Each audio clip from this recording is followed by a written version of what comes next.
Dito tayo ngayon sa Illumina Communal Buhangin ng Davao City.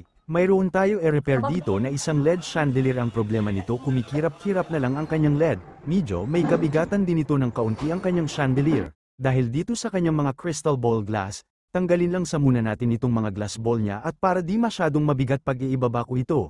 After check sa pagtester ko sa kanyang LED light, meron itong shorted. Kung kaya papalitan natin itong lahat, di kasi pwede na yung shorted lang ang papalitan sa pag-repair nitong mga LED light. Dapat talaga palitan ito lahat. At para maging equal ang lifespan ng LED light at para maging 100% ang kanyang burning hours.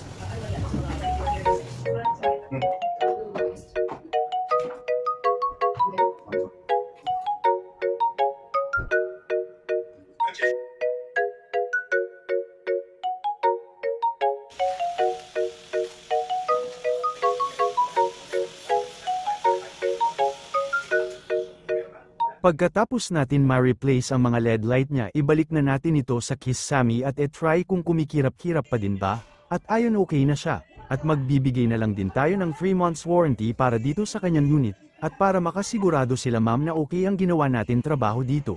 Maraming salamat po. Direct PM ninyo lang kami sa gusto magpa-repair ng mga LED chandelier, at pa-picture na lang din sa unit.